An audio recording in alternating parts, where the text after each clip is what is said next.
Olá! No Papo de Veterinária de hoje eu converso com Marcelo Almeida de Menezes, que atua em reprodução de bovinos e nos mostra a importância do médico veterinário não apenas na sanidade animal, mas também como agente de mudança da situação social e econômica das propriedades assistidas.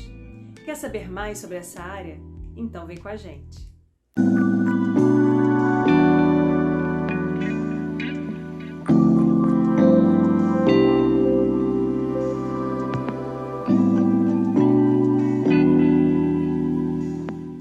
Olá, seja muito bem-vindo ao Papo de Veterinário. É um grande prazer ter você aqui com a gente hoje. Marcelo Almeida de Menezes é médico veterinário formado pela Faculdade Pio X em Aracaju. Atuou no programa Educampo em Nossa Senhora da Glória, no Sergipe. Atuou no programa do ATER, do Ministério do Desenvolvimento Agrário. Atuou também no programa Sertão Empreendedor do Senar. E desde a conclusão da graduação, atua a campo com reprodução tanto de gado de corte quanto de gado de leite. Então, seja muito bem-vindo, Marcelo. Obrigada pela sua participação. Ok, obrigado, professora. Estou à disposição de vocês para o que a gente puder bater um papo bem legal. Então, Marcelo, eu gostaria de começar te perguntando como foi durante a sua graduação o seu direcionamento para trabalhar nessa área? Você sempre quis trabalhar com reprodução? Sempre foi esse o seu intuito? Ou você chegou a experimentar outras áreas da medicina veterinária? Então, logo no início do curso, eu sabia que eu queria trabalhar com animais, né? Isso aí desde quando eu era muito novo, que eu sempre tinha isso em mente, né? E eu queria ser médico veterinário. Inicialmente, eu até achava que eu ia trabalhar com a parte de clínica de pequenos, né? Por questões mesmo de criar cachorro em casa e tudo. Só que o curso, ele é muito completo, né? O nosso curso de medicina veterinária, ele é extremamente completo, né? E quando a gente começa a passar pelas disciplinas, a gente começa a se descobrir dentro do curso. E foi isso que aconteceu. Antes mesmo de eu pagar a disciplina de fisiopatologia da reprodução, né? Eu fui a Salvador fazer um estágio na área de PET e conhecendo o pessoal da Universidade Federal da Bahia, tinha um curso de ultrassonografia em pequenos ruminantes, lá na UFBA. E aí eu, curioso, né, eu fiz, poxa, diagnóstico por imagem deve ser massa, né? Isso foi no segundo ano de curso ainda. E aí fui fazer esse curso, conheci a equipe da reprodução da UFBA, né? E aí eles me apresentaram lá alguns trabalhos e a gente começou a amizade e eu me apaixonei pela reprodução animal a partir daí. Então, eu agradeci o estágio que eu estava na parte de PET e fui para a UFBA acompanhar os trabalhos de reprodução animal. Daí em diante foi um amor até hoje. E é bem interessante que logo depois que você se graduou, você já começou a trabalhar a campo, né? E essa inserção no campo foi difícil? Ou você já tinha bastante contato?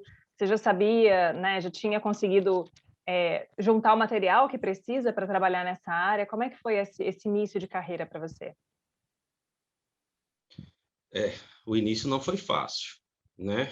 Então, para os alunos que estão estudando, tem que saber que a gente precisa se preparar ao máximo na escola, né? Mas a gente precisa se preparar fazendo estágios também para criar um amadurecimento para cair a campo. E na época que eu fiz a graduação, eu não tinha tantos estágios aqui no estado de Sergipe. O estado de Sergipe, ele ainda era muito pouco, como é que eu posso dizer? Era muito pouco ofertado de profissionais que trabalhavam com a reprodução animal, né? Então a gente conhecia 2, 3 veterinários, então acabava que a possibilidade de fazer estágio não era tão grande. Então, toda vez que dava férias aqui da minha escola, eu ia para a UFBA e de lá da UFBA eu ia para campo com o pessoal da UFBA. Então, sempre julho e janeiro eu estava em Salvador acompanhando o pessoal da UFBA na reprodução. Isso me deu uma certa base para eu ir a campo. Mas logo quando eu formei, né, aí vem aquela história, a gente chega no campo, uma cara de menino, você chega recém-formado, é cara de menino, né? Não tem nem barba direito na cara, e aí o produtor às vezes fica meio desconfiado, produtores mais tradicionais, de mais idade, 60, 70 anos, né? E lhe questionam muito a experiência que você tem, né? Então, realmente não foi fácil. Então, essa parte, até de você ter a segurança a campo, não foi muito fácil. Isso só vem com o tempo, né? Na parte de equipamentos, logo quando eu formei, eu fui a campo com um material muito básico. Era vaginoscópio, luva, esteto, termômetro, coisa muito básica ainda, né? E ia mesmo com um pouco da experiência que eu adquiri lá com o pessoal da Universidade Federal da Bahia.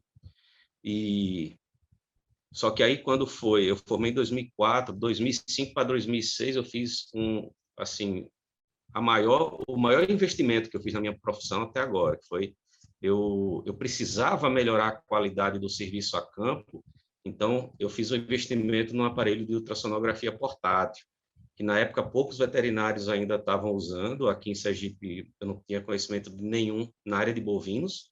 Na área de equinos o pessoal já vinha fazendo, mas na área de bovino não.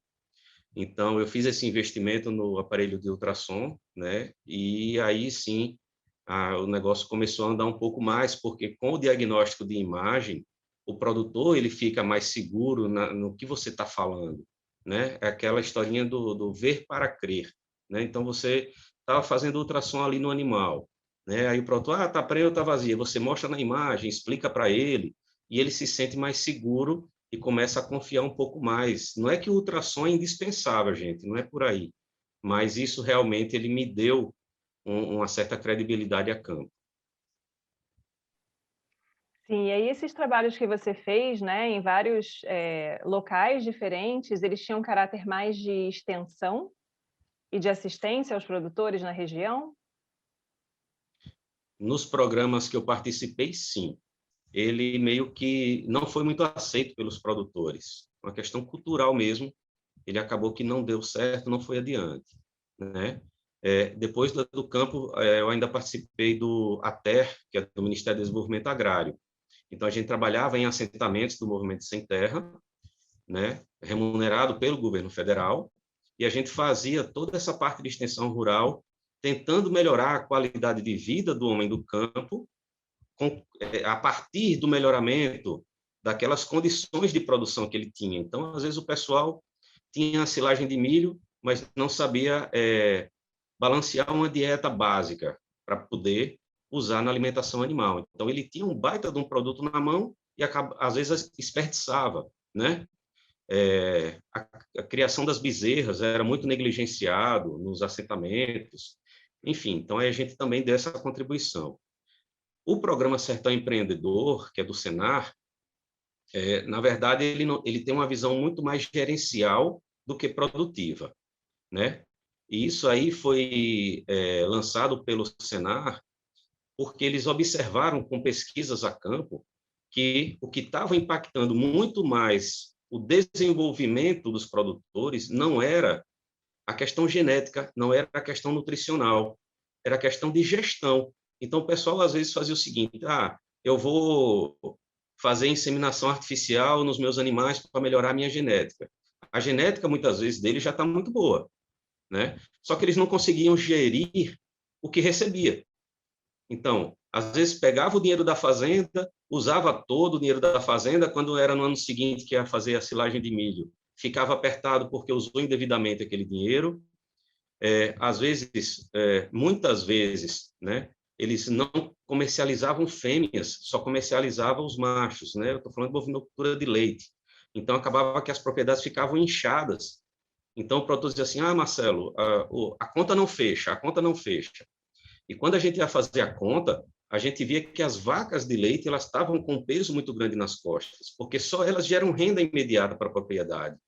E aí, quando a gente orientava fazer a venda de lotes como novilha, né, novilha prenhe, uma bezerra de bezerreiro, o pessoal se chateava com a gente, mas é uma venda estratégica, é renda que entra na fazenda, é fluxo de caixa, é renda para um outro investimento, enfim. Então, a gente fez esse trabalho aí, que foi muito bom, e sempre foi em paralelo. Eu nunca deixei de ficar com a parte de assistência dos nossos clientes na área de reprodução e de produção, né? Sempre foi em paralelo, a gente fazia parte dos programas e, ao mesmo tempo, ficava atendendo os clientes particulares para que a gente nunca perdesse o vínculo. É muito interessante porque, na realidade, a gente percebe que a atuação a campo, ela vai em várias frentes, né? Então, tem a questão da gestão, tem a questão da sanidade, tem a questão mais vinculada ali à reprodução propriamente dita, e no final das contas você precisa ter uma base bem sólida e bem ampla de formas diferentes que você pode ajudar esses produtores a desenvolverem até a própria região, né? Então, em termos de formação profissional, que você acha que é interessante para ter essa base, essa visão mais ampla para atuação no campo? Né? Porque a gente sabe que as experiências, a gente tem, na verdade, durante a faculdade, uma amostra grátis, né? De todas as áreas possíveis de atuação, e no final das contas a gente precisa realmente de um estágio, de um curso, uma convivência, um treinamento, para poder aprofundar em áreas que muitas vezes a gente passa meio superficialmente. Então, essa parte de gestão ainda é bem negligenciada durante o curso, né? A gente não tem uma formação muito específica nessa área. O que você acha que é importante para a formação de quem, né, precisa ter essa visão? Contando também que às vezes a gente tem alunos que são filhos de produtores, né? Então, essa visão é bastante importante. Professora, realmente eu acho que a gente precisa, né, conversar muito com os alunos para que eles não fiquem limitados ao que a escola está oferecendo, né? Então, assim, hoje é muito mais fácil do que na minha época. A gente precisava fazer um curso, por exemplo, na área de gestão rural. A gente precisava sair daqui do Nordeste, pegar um avião, descer no Sudeste. Isso encarecia demais para a gente fazer um curso dessa natureza. Hoje, com a internet, caramba, a gente tem uma possibilidade, né, de agregar valor à nossa formação sem tamanho. Então, o aluno ele precisa ver o seguinte: não, eu estou cursando as minhas disciplinas obrigatórias, mas se eu quero trabalhar em tal área, então eu vou ter que ir por fora e buscar estágio, curso de aperfeiçoamento, participar de congresso, de simpósio, né? Mesmo que seja online, o conhecimento ele não precisa ser ao vivo, na prática. Em alguns momentos, sim. Eu trabalho com reprodução e realmente, muitas vezes, a gente precisa ter uma prática, né? Mas o que eu acho que a gente precisa é que a gente convença o alunado de que, é como a senhora falou, é muito pouco, é uma amostra grátis que a gente tem, né? Então, por exemplo, a gente às vezes passa pela fisiopatologia da reprodução, em algumas escolas é um ano, em outras escolas são só 6 meses. Então, o que são 6 meses diante de toda uma vida profissional que você tem pela frente, não é? Então, tem que sair, tem que fazer curso de inseminação artificial, tem que fazer curso de gestão. Tem alguns órgãos que oferecem, alguns órgãos estaduais, outros federais, que oferecem muitos cursos bons na área de gestão, né? Eu estou falando de gestão como um todo, é gestão financeira, gestão administrativa, gestão de pessoas. E aí, pegando o gancho do que eu falei agora, a gestão de pessoas, aí eu vou chamar um pouco de atenção para a questão comportamental, né? Que é uma coisa também, quando a gente forma veterinário, a gente forma muito técnico, mas nós somos pessoas e nós vamos lidar com pessoas. Então, a gente precisa ter a sensibilidade até onde a gente pode ir e a partir de que momento a gente tem que recuar. Então, gestão de pessoas é uma coisa extremamente importante para qualquer que seja a área da medicina veterinária.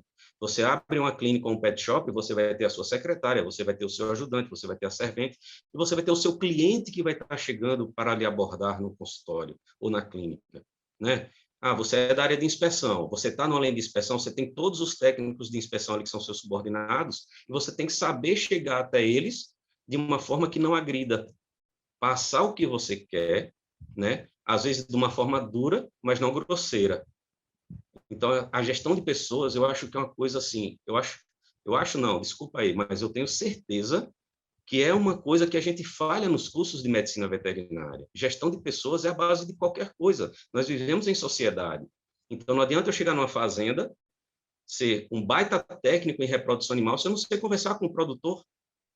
Como é que eu vou fazer com que o produtor me entenda? Como é que eu vou fazer com que o funcionário do produtor me entenda? Então, é muito difícil. Eu digo que a gente que trabalha com a parte de extensão, com a parte de assistência técnica a campo, né? Eu vou falar disso porque é a minha vivência prática desde quando eu me formei. Nós temos uma responsabilidade gigante, um desafio gigante. Imagina que você muitas vezes está conversando com um funcionário que ele está responsável por 50, 80 vacas e ele é analfabeto. Então, é dificílimo, às vezes, você, sabe, você tem que realmente descer o nível do diálogo para que você seja compreendido por ele. Até porque você vai lá na fazenda uma vez e você volta daqui a 21 dias, daqui a 30 dias, e tudo vai ficar sob a responsabilidade dele, daquele funcionário, daquele gerente, que muitas vezes a escolaridade é muito baixa. Então, realmente, a gente precisa convencer o alunado a buscar mais. Eles precisam ser impacientes, eles precisam ser insaciáveis com relação a conhecimento, e conhecimento de uma forma mais holística da coisa. Então, assim, eu trabalho com reprodução, é o meu carro-chefe, mas às vezes eu chego na propriedade, né, e eu vou falar, às vezes, da qualidade da água. Então, às vezes, o pessoal diz assim, Marcelo, eu estou aqui com um problema, as vacas estavam bem para caramba, rapaz, e de 2 meses para cá começou a cair a produção de leite. E aí eu vou começar a fuçar a propriedade como um todo, vou rodar a propriedade para ver características que podem estar interferindo na produção. E já aconteceu muitas vezes que, por algum problema, eles precisaram usar uma água de barreiro, onde a água era de baixa qualidade, com muita matéria orgânica, e o que acontecia era que as vacas caíam a produção de leite. Então, não tinha nada de patologia. Era a gente saber olhar toda a situação em volta e não pensar numa coisa complicada. Eu lembro que eu escutei, na época da graduação, uma coisa muito interessante. Não lembro quem foi, tem tanto tempo isso. Mas, assim, o que é comum é comuníssimo, o que é raro é raríssimo. Então, não vamos ficar procurando chifre em cabeça de burro, uma coisa que às vezes é simples. Vamos pelo mais simples.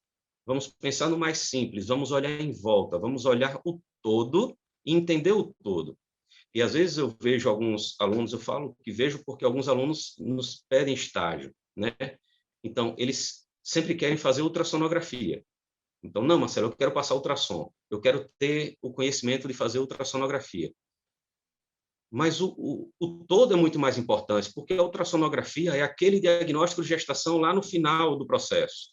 O processo ele começa muito antes, né? Então, às vezes, os animais estão com alimentação deficiente, aquela ultrassonografia vai ser um insucesso, as vacas não vão emprenhar. Então, a gente precisa ter essa visão holística e ampla da coisa, em qualquer que seja a área, não só na reprodução, né? Em qualquer área da veterinária. Com certeza. Falou super bem, porque é uma questão que a gente insiste bastante com os alunos. Eu acho que existem 2 faces para essa questão. Uma delas é que a gente tem um aumento, né, exponencial da complexidade das informações que os alunos recebem na universidade. Então, por exemplo, na época da minha graduação, a gente regula mais ou menos a época que se formou. Eu formei em 2005. Ultrassonografia existia, lógico, mas não era tão difundido assim como é hoje, que muita gente já se forma comprando o aparelho de ultrassom para atuar a campo, né? Uhum. As informações avançam com bastante velocidade. Então, os alunos ficam muito preocupados exatamente com essa formação técnica, em saber executar o procedimento da reprodução, e muito pouco com toda a base que vai fazer com que aquilo dê certo, né? Então, a gente tem essa questão da quantidade de conhecimento que eles recebem e dessa ansiedade também que o aluno tem, né, por muitas vezes ser jovem, né, inexperiente, eles têm muita ansiedade em aprenderem a executar as tarefas, a fazerem a parte técnica, e não tem uma visão muito ampla que vem muito com a experiência também, né? Vão tomar na cabeça ali de vez em quando, perceber que alguma coisa não está caminhando bem e aí precisarem dessa visão holística que você comentou, né, de ampliar a visão aí e perceber que o trabalho dele tem que ir além daquilo que muitas vezes ele se preparou para fazer. Então, Uhum. eu estava conversando até outro dia com um aluno e ele comentando, o veterinário que atua na fazenda do meu pai, ele só trabalha com reprodução. Qualquer outra coisa que não seja reprodução, ele não faz. E isso é muito complicado para a classe como um todo, né? Porque a pessoa, lógico, ela tem um nível de especialização e existem coisas que vão fugir um pouco da área que ela atua, né? Mas essa coisa de antemão de dizer, isso eu não faço, não vou sair para olhar a propriedade, né? Que eu tenho que a ver com a água, né? Que tá chegando aí para as vacas beberem. Então você acaba comprometendo o seu próprio trabalho, né? Como a história que você estava comentando. Então existem muitas questões que eu acho que é importante a gente ressaltar para os alunos, para eles já despertarem o interesse para, né, focarem em outros tipos de informação bem mais precocemente do que às vezes até a gente, né? Então, às vezes a gente também aprendeu isso, mas foi, né, tomando na cabeça. É. E aí, Marcelo, a sua atuação, a gente sabe que existe um perfil diferente, né, para gado de corte, gado de leite, quando a gente pensa em reprodução. Vaca de leite tem que ter vaca prenha o ano inteiro, né, para manter a produção, e gado de corte é mais segmentado. Então, eu acredito que na sua rotina, né, existam períodos bem mais conturbados e períodos um pouco mais tranquilos. Como é que é essa distribuição do trabalho para você ao longo do ano? Pois é, justamente isso que você comentou, né? O gado de corte, a gente trabalha com estação de monta, na grande maioria das fazendas. Isso simplifica manejo, isso faz com que a gente tenha o produto pronto para venda mais homogêneo, que são os bezerros, né? Ou as bezerras. E o gado de leite, a gente precisa ter essa frequência de reprodução. Então, vamos lá. De antemão, uma fazenda de leite, né? Ela precisa ter a atuação de um veterinário. O ideal é a cada 21 dias, porque esses 21 dias é justamente o ciclo reprodutivo da vaca, do bovino, né? Então, a gente fazendo esse acompanhamento reprodutivo a cada 21 dias, a gente vai eliminar falhas reprodutivas, fazendo com que essas vacas elas tenham um intervalo de parto sempre próximo dos 12 meses. Não é o que a gente consegue com frequência, porque o bovino leiteiro, com o melhoramento genético que a gente vem buscando para a produção de leite, então a gente tem vacas de 30, 35 litros de leite, às vezes passa por esse período que a gente acabou de passar agora de verão. Então, os animais, a genética puxa tanto para a produção de leite, que se a gente aguardar ela dar um cio natural para inseminar ou para colocar uma monta natural, às vezes é 6 meses, 7 meses, 8 meses de parida, então isso aí vai ocasionar um intervalo de parto muito longo e prejuízo para a propriedade. Então, na propriedade leiteira, a gente tem uma frequência, no mínimo, na pior das hipóteses, mensal. Algumas propriedades que a gente assiste, que são propriedades maiores, de 100 vacas em lactação, 200 vacas em lactação, a gente já pede para que as visitas sejam quinzenais, para que a gente realmente não perca tempo pelo volume de gado a ser trabalhado por dia, né? Com relação ao gado de corte, aí a gente já faz um planejamento estratégico. Aqui no Nordeste, em particular Sergipe, a gente tem uma estação de monta que ela diferencia da estação de monta aí do Sudeste e Centro-Oeste, porque a estação de monta, o ideal, vou falar o ideal, né? Às vezes não é o que acontece, mas o ideal é que ela se inicie após o início das águas, e não do inverno, né? Porque tem lugares que o inverno é seco, como o Sudeste, como o Centro-Oeste. E nosso inverno aqui em Sergipe é um inverno chuvoso. Então, a nossa estação das águas é o inverno. O nosso verão é a estação da seca. Então, no Sudeste, Centro-Oeste, a estação de monta ela inicia lá setembro, outubro, novembro, porque começam-se as águas nesse período.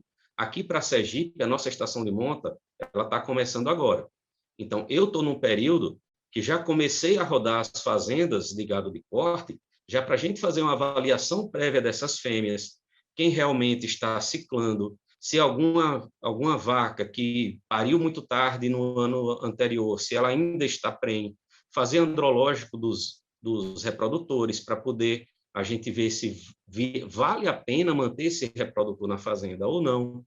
Então, a gente começou agora nosso período de estação de monta aqui em Sergipe. Então, a minha atividade agora, ela fica realmente bem puxada. Dias eu estou em gado de corte, dias eu estou em gado de leite.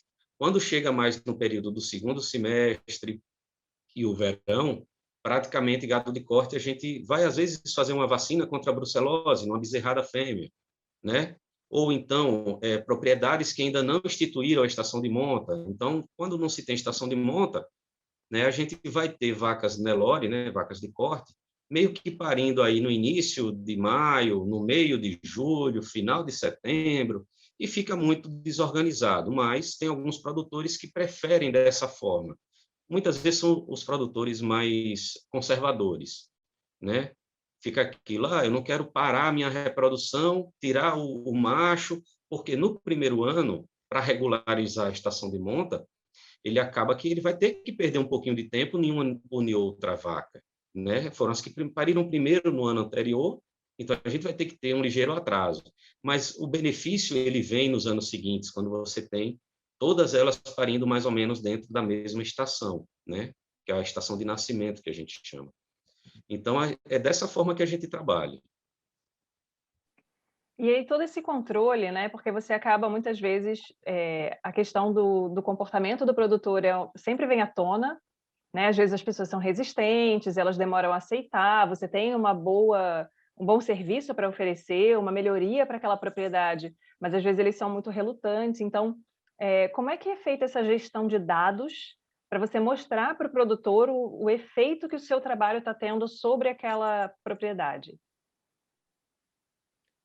Tá. A primeira coisa que eu preciso falar para vocês é o seguinte: dados é uma coisa que ainda é um pouco difícil da gente conseguir nas propriedades, né? Então, assim, o controle zootécnico do rebanho ainda é uma coisa que é negligenciada pelo produtor.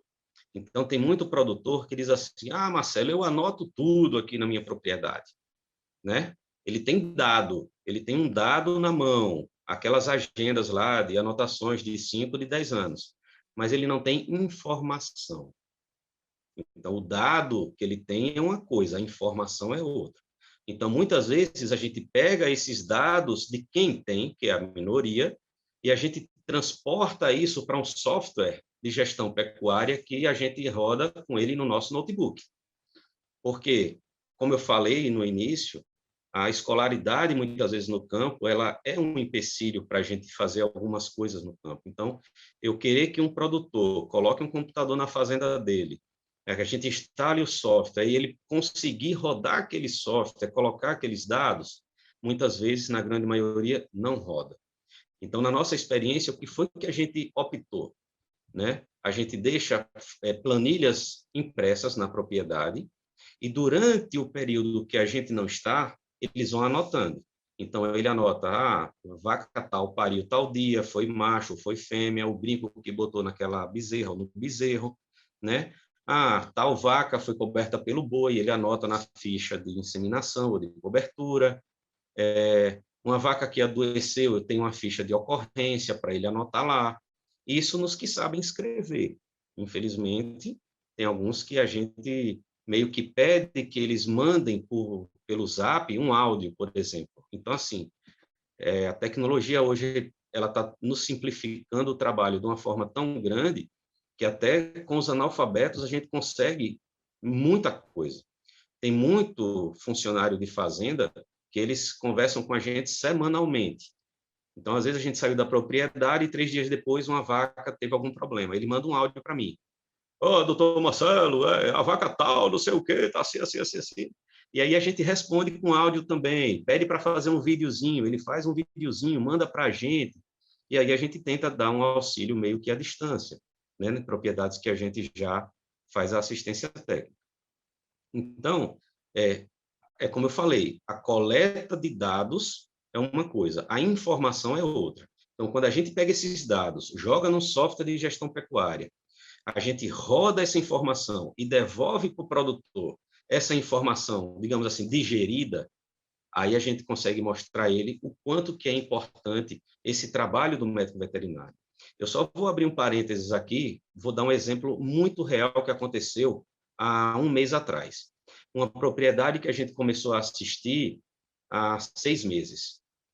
Uma propriedade grande de leite, tem 180 vacas em lactação. Hoje está beirando 3.500 litros de leite dia. E ele, em mais ou menos fevereiro, março, mais ou menos isso, ele me questionou o quanto que valia esse meu serviço, porque ele estava fazendo um investimento na nossa mão de obra, né? E ele me questionou isso. E eu lancei um desafio para ele. Eu disse a ele o seguinte: se o senhor me der todos os dados que o senhor tem anotado, o senhor me escuta durante uma manhã numa reunião? Ele topou. E aí eu peguei todos os dados que eles tinham anotados de 3 anos. Foi 2018, 2019, 2020. Eles anotavam as coisas, mas, como eu falei, eles não analisavam as informações. E aí o que foi que aconteceu? Eu peguei isso, eu montei uma planilha em Excel, e quando eu finalizei essa planilha em Excel, né, jogando fórmulas de intervalo parto-concepção, intervalo entre partos, vaca vazia, preço de leite, produção média do rebanho. E aí, quando eu rodei essa planilha, que eu cheguei no resultado final, eu cheguei no resultado que, nesses 3 anos, ele poderia ter ganho em torno de R$1.200.000 a mais, se ele tivesse uma reprodução melhor na fazenda.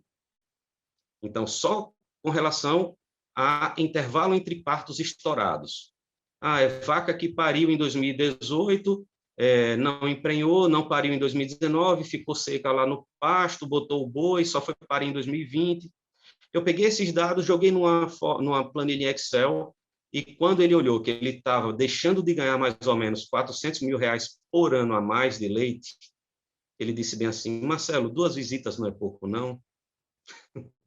Eu disse: não, 2 visitas mensais, tá bom. Ele: não, porque será que se a gente fizer uma vez por semana... Então, assim, quando a gente toca no órgão mais sensível do ser humano, que é o bolso, a gente convence. Então, eu convenci a ele o quanto que era importante esse controle reprodutivo. Não é que a gente vai conseguir resolver o problema dele em 6 meses, em 1 ano. Não é, porque o problema já está feito.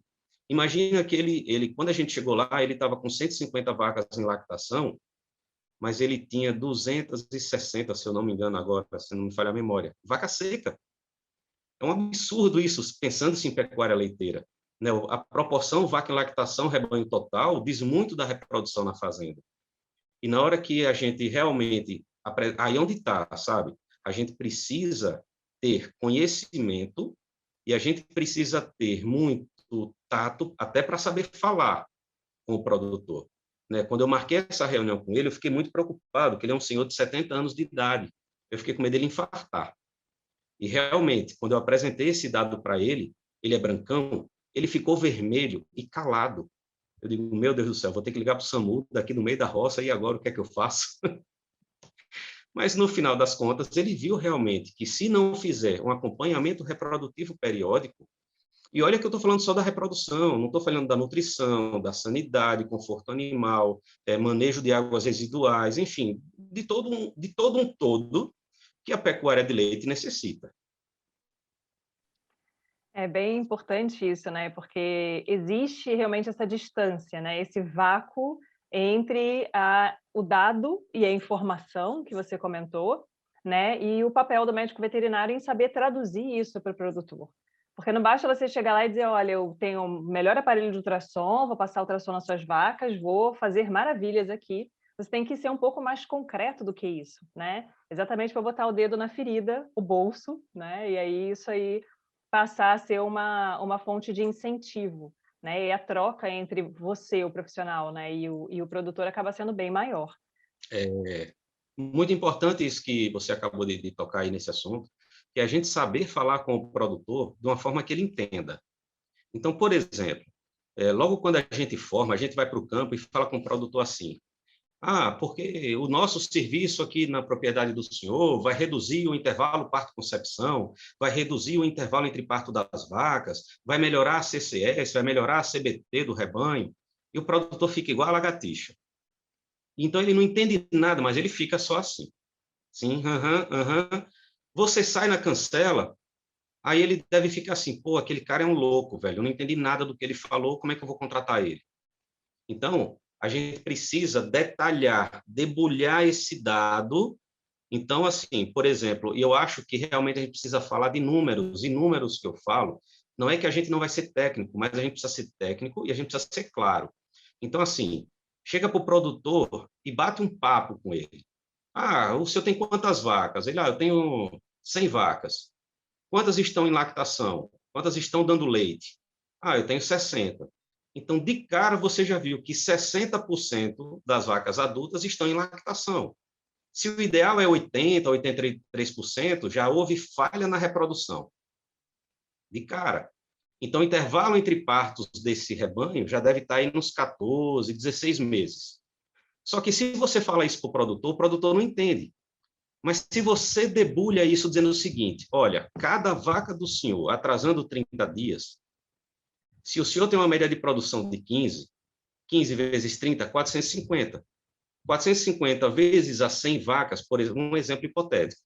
Então, vai dar 45 mil litros que se perde no ano por uma falha reprodutiva, atrasando 30 dias. Se atrasar 60 dias, multiplica por 2. E na hora que você joga esse número para ele, ele vai ver o quanto que é barato o serviço do médico veterinário, né?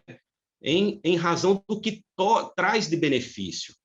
Ontem eu estava numa propriedade que eu fui questionado que o preço da prenhez que eu estava fazendo nessa propriedade estava muito caro.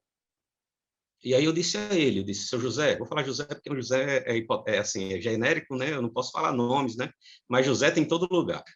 E disse, seu José, quanto é que o senhor acha que está essa prenhez do senhor? Aí ele disse, mas a minha prenhez aqui, com o seu trabalho de ATF, mais os hormônios de ATF, mais o sêmen, mais a mão de obra que eu preciso utilizar de ajudante no dia de trabalho de curral, deve estar uns R$ 500, eu vendo o bezerro macho de 400, já fico no prejuízo, enfim.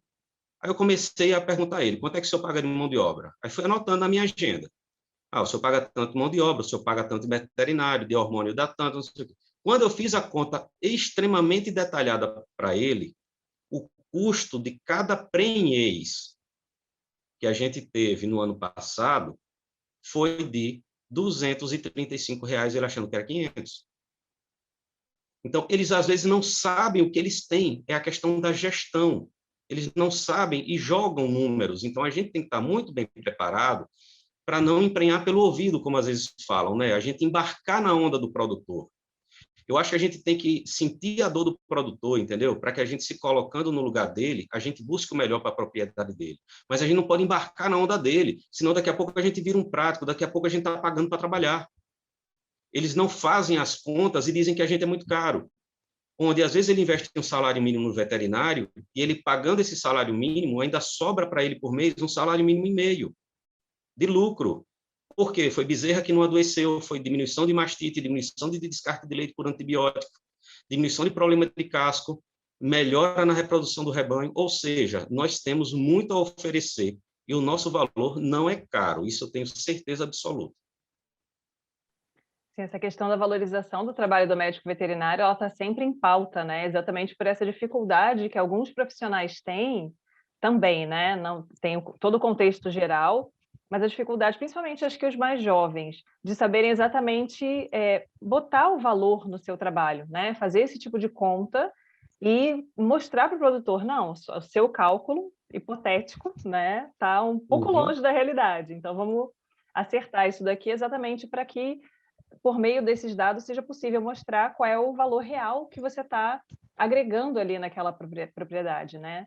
Então, isso realmente é essencial e tem um pouco da questão da maturidade também, que a gente sempre fala, né? Acho que às vezes o pessoal chega para começar a trabalhar campo muito animado, muito cheio de expectativas e começa a tomar na cabeça, né? Às vezes houve uma dessas, não, seu trabalho está muito caro e aí vamos negociar essa situação, e a pessoa já se vê ali sem recursos, né, para poder pontuar, não rebater, né, mas pontuar, explicar por A mais B por que esse trabalho está bem, poderia ser inclusive mais bem remunerado ainda, né? Se fosse melhor remunerado, seria melhor ainda.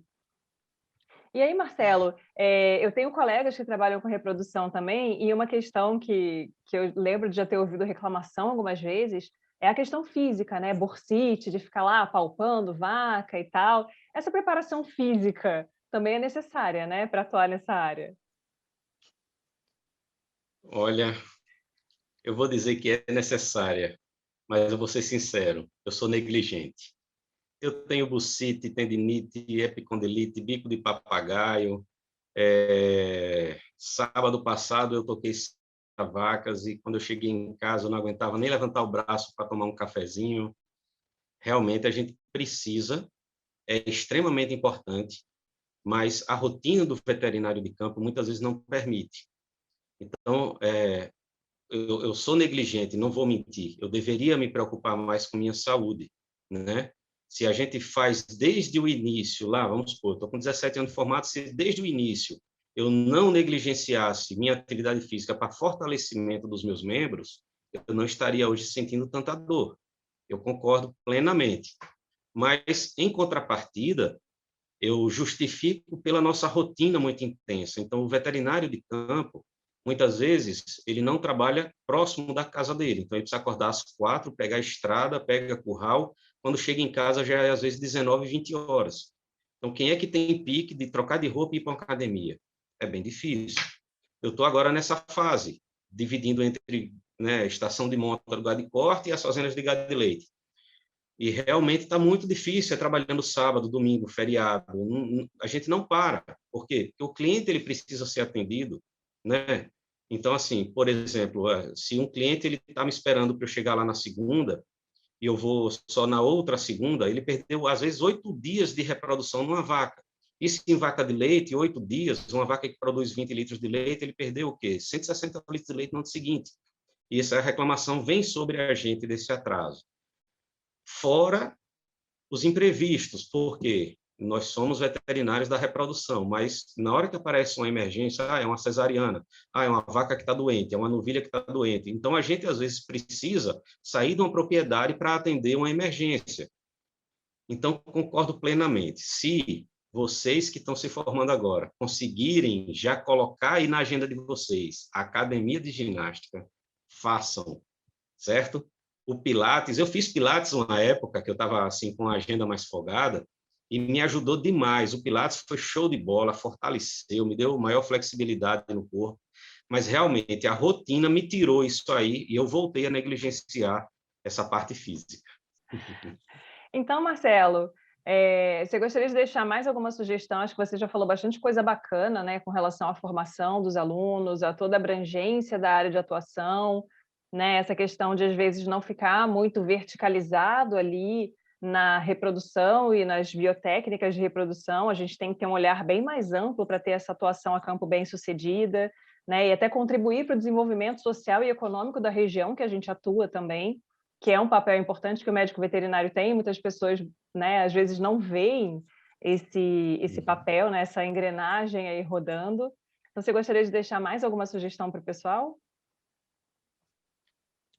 Professora, eu queria assim, né, eu queria que esses alunos eles entendessem muito bem justamente isso que foi colocado agora por você. Nós somos responsáveis, inclusive, e muito pelo desenvolvimento social da região. Isso é uma coisa extremamente importante. Então, quando a gente chega numa propriedade, que a gente dá um bom suporte técnico, que a gente faz com que aquela propriedade ela cresça, a gente está fazendo com que aquele cliente ele continue gerando emprego naquela região.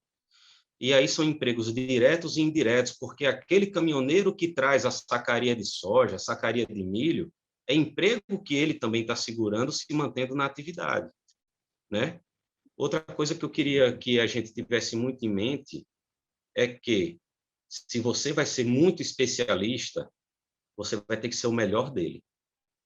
Se você vai ser generalista, você pode ser bom e excelente. Por que eu estou falando isso? O especialista, o mercado de trabalho, ele é um pouco mais restrito. Vou botar um exemplo da nossa atuação como médico veterinário. Se eu sou um médico veterinário que eu trabalho com fertilização in vitro, quantas fazendas em Sergipe trabalham com fertilização in vitro? Eu conto com os dedos das mãos, né? Por quê? Porque nem toda fazenda faz fertilização in vitro. Eu trabalho só com inseminação artificial. E aquelas fazendas que trabalham com monta natural? Então, você não vai trabalhar lá. Então, se a gente for generalista, e não é generalista no sentido pejorativo da palavra, não.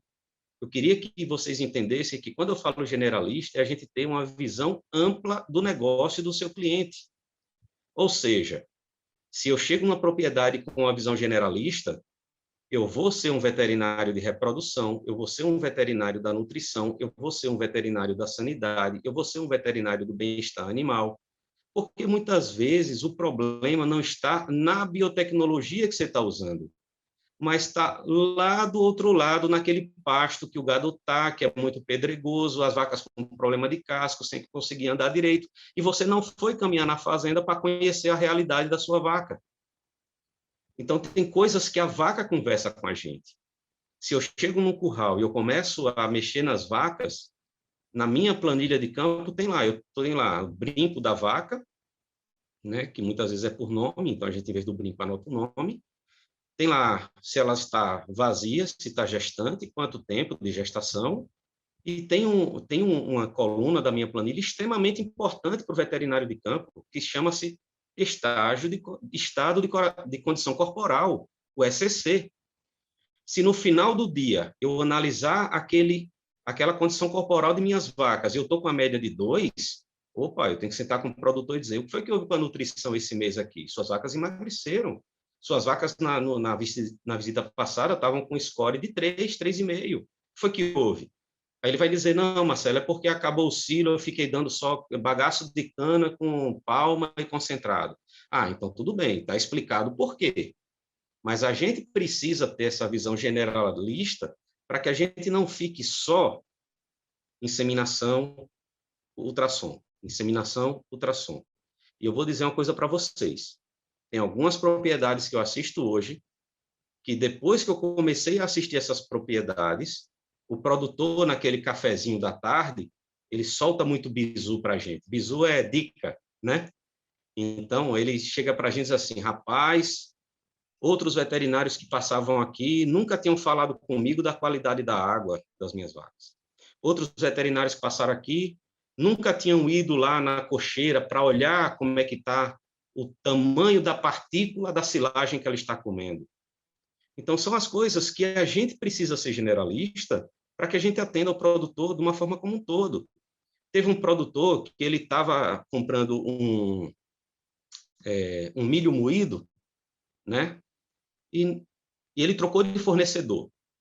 E aí, 15 dias depois, aproximadamente, eu fui na propriedade para fazer o controle reprodutivo das vacas dele. E eu comecei a tocar as vacas dele e na hora que eu olhava para o esterco, eu via os pedaços de milho moído nas fezes. Eu conversei com ele, seu José, o que foi que aconteceu? Quebrou a peneira da forrageira e estão usando outra? Ele, não, Marcelo, por quê? Eu digo, não, porque o milho está muito moído, está muito grosseiro, a vaca não está digerindo. Como é que está a produção das vacas nesses últimos 15 dias? Ele disse, deu uma quebra. Eu disse, não é para menos. Tem quanto tempo que você está dando esse xerém aqui mais grosso? Aí ele disse, tem 20 dias, 3 semanas, mais ou menos. Ou seja, na hora que eu olhei para o esterco da vaca, eu vi que aquele milho que ele estava dando para a vaca estava sendo moído de uma forma muito grosseira. A vaca não digere e esterca. Imagina hoje com um saco de milho, com 1 quilo do milho no preço que está. O quanto de impacto que não causa. O que foi que ele fez? Pegou toda a sacaria que ele já tinha comprado desse xerém e repassou na forrageira dele com a peneira mais fina. As vacas voltaram a dar mais leite e ele deixou de gastar dinheiro. Então, a gente precisa ser, sabe, a gente tem que ter uma visão muito ampla. Então, eu acho que essa é uma mensagem que eu realmente queria deixar para os alunos, né? Façam muitos cursos de aperfeiçoamento fora da escola, busquem outras instituições para fazer estágio, para vocês verem outros pontos de vista. Então, às vezes, o meu professor ele tem um enfoque muito na reprodução, biotecnologia da reprodução. Aí você vai fazer um estágio na Universidade Federal de Viçosa. E o pessoal de Viçosa, apesar deles trabalharem muito a biotecnologia, eles puxam muito com a biotecnologia aliada à zootecnia, nutrição, manejo. Então, assim, vocês vão ver outros focos, apesar de estarem dentro da mesma área de atuação. Então, isso é formidável. Você vai se formar um profissional mais completo. E isso vai fazer com que você se mantenha no campo por mais tempo e com mais confiança. E vai sair também da faculdade com mais confiança de atuação no campo. Então, não sei se eu falei demais, que eu costumo falar muito. Mas é isso aí, gente. Vamos estudar. Na realidade, eu estou achando excelente, assim, porque é realmente uma visão que a gente tenta passar, mas a gente tem pouco tempo com os alunos, né? Passou o semestre, ele já está com outras cadeiras, com outros professores, e às vezes eu acho que a gente tem uma pessoa que tem a experiência que você tem, com toda essa bagagem, e que une todas essas informações em uma fala só, facilita muito, né? Faz a pessoa realmente se tocar aqui, ó, eu preciso, né, ampliar a minha visão aí e começar a ver quais são os pontos, né, as deficiências que eu tenho, não no sentido ruim, né, mas a gente sempre pode agregar mais em vários setores diferentes, e conseguir uma formação mais completa para ter uma atuação que retrate aquilo que a gente quer que a medicina veterinária seja reconhecida, né? Porque Uhum. o intuito do canal é exatamente esse, a gente começar a mostrar pela voz dos veterinários que trabalham nas áreas específicas qual é essa realidade, o que a gente precisa focar durante a formação, e aí a formação, né, eu sempre falo, a formação é da hora que você entra na faculdade até o dia que você aposenta e resolve só ficar cuidando de passarinho, né? Abandonou total ou não, tem gente que, né, trabalha até o último suspiro. Uhum. Mas é muito importante isso, eu estou muito agradecida, né, sou muito grata a você por ter, né, disponibilizado esse tempo dentro de toda essa Uhum. correria, né, de estação de monta, toda Não, tá aquela, tranquilo. né, para você vir aqui e passar toda essa sua experiência para a gente. Então, muito obrigada, Marcelo. Nada, Thaís. Deixa eu falar só mais uma coisa, pegando esse gancho do que você falou aí, né? Eu vou começar a fazer um curso agora que não tem nada a ver com medicina veterinária. Eu estou falando isso agora para a meninada ver que a gente não para de estudar. Veterinário, quem acha que vai formar veterinário vai parar de estudar e só trabalhar, está enganado. Eu vou fazer um curso agora que é direcionado para pessoas que querem abandonar a cidade e viver só no campo. E aí é uma coisa assim meio louca, não tem nada a ver com a profissão, não tem nada a ver com minha área de atuação. Mas veja só qual é a minha preocupação em fazer esse curso. Eu atendo muito pequeno produtor aqui na região. É aquele senhor que tem 10 vaquinhas, tem 5 vaquinhas, né? E com a preocupação de responsabilidade social que você tocou na nossa conversa muito amorosamente, e é mesmo muito necessário, esse curso vai me dar um embasamento para eu chegar para esse pequeno produtor e dizer assim, ó, o senhor produz leite dessas 10 vaquinhas? Peraí, por que a gente não vai pegar agora esse esterco e vamos ali para a gente fazer uma compostagem, vamos fazer uma horta, né? Por que o senhor aliado a essa produção de leite, por que a gente não faz uma criação de galinha caipira? Então, eu vou fazer esse curso que chama Viver no Campo, sabe? Que é um curso direcionado para aquela pessoa que quer abandonar a cidade e viver de um sítio, seja um sítio de 5 hectares, de 3 hectares, de 20 hectares, enfim. É alguém que quer viver do campo, para que eu tenha ainda mais abrangência para esses produtores menores. Porque se eu conseguir contribuir com que eles aumentem a renda deles, eles vão viver melhor. Se eles vão viver melhor, eles vão viver mais felizes e gera toda uma engrenagem regional. Então, é isso aí, não vamos parar de estudar, não, vamos continuar estudando, e eu sou do perfil que eu quero trabalhar até o último suspiro. Muito bem, porque com certeza você tem muito a contribuir até chegar lá daqui a muitos anos desse último suspiro, né? É uma questão interessante, eu estava conversando sobre a abordagem do canal, como é que a gente, né, conversa com as pessoas, o que a gente vai puxar de pergunta. E aí uma pergunta que me fizeram foi exatamente essa. Thais, por que você não pergunta para os veterinários que você bater esse papo, o que eles acham que o trabalho deles contribui para a sociedade, né? Como a inserção do trabalho dele dentro daquele meio faz com que as coisas melhorem. E eu acho que a gente veio, na verdade, ao longo do papo inteiro falando exatamente sobre isso, né?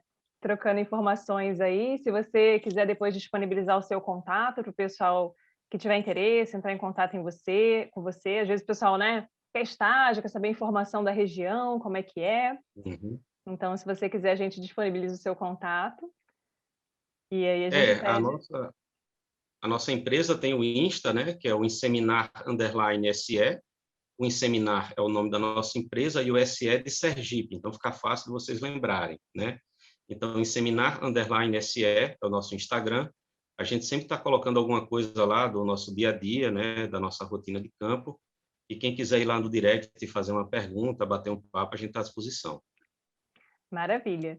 E aí a gente pede para o pessoal que gostou desse papo, né, curtir, compartilhar, se inscrever no canal, acompanhar aí a experiência de outros médicos veterinários E a gente volta na próxima semana com mais um médico veterinário contando sobre a sua rotina. Obrigada. Obrigado, beijo a todos.